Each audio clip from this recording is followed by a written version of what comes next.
السلام علیکم ورحمۃ اللہ وبرکاتہ۔ معزز سامعین، امید کرتا ہوں آپ سب خیر و عافیت سے ہوں گے۔ درود شریف کی کثرت اور فضیلت کے بارے میں چند اہم باتیں ہیں جن کو ہمیں ذہن نشین رکھنا چاہیے، جس کے اندر سب سے پہلی بات یہ ہے کہ اللہ جل شانہ اور اس کے فرشتے حضور نبی اکرم صلی اللہ علیہ وآلہ وسلم پر درود و سلام بھیجتے ہیں۔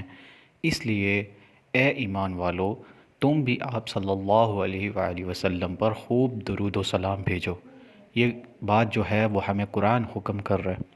اس کے علاوہ جو شخص کسی پریشانی میں، مصیبت میں یا کسی اور دکھ تکلیف میں مبتلا ہوتا ہے، وہ مجھ پر درود پاک کی کثرت کیا کرے، کیونکہ درود پاک ایک ایسی چیز ہے، ایک ایسا ذریعہ ہے جو پریشانی، دکھ تکلیف، مصیبتیں، بلاؤں کو ٹالتا ہے، دکھوں اور مصیبتوں کو لے جاتا ہے، رزق کو بڑھاتا ہے اور حاجتوں کو بھر لاتا ہے۔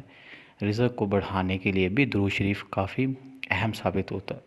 دکان پر بیٹھے ہیں، درود شریف پڑھیں، گھر کے اندر ہیں، زیادہ سے زیادہ درود شریف پڑھیں، فارغ وقت مل گیا درود شریف پڑھیں۔ درود شریف مقبول عبادت ہے، قبول ہی قبول ہے۔ اللہ پاک ہمیں اس پر عمل کرنے کی زیادہ سے زیادہ توفیق عطا فرمائے۔ امید کرتا ہوں آپ کو یہ ایک چھوٹی سی ویڈیو پسند آئی ہوگی۔ ایسی مزید اچھی اور اسلامک ویڈیوز دیکھنے کے لیے ہماری اسلامک مینٹور چینل کے ساتھ جڑے رہیں اور اس کو ضرور سبسکرائب کریں اور بیل آئیکن کے بٹن کو دبائیں۔ ملتے ہیں اگلی ویڈیو میں، تب تک دعاؤں کے اندر یاد رکھیں۔ اللہ حافظ۔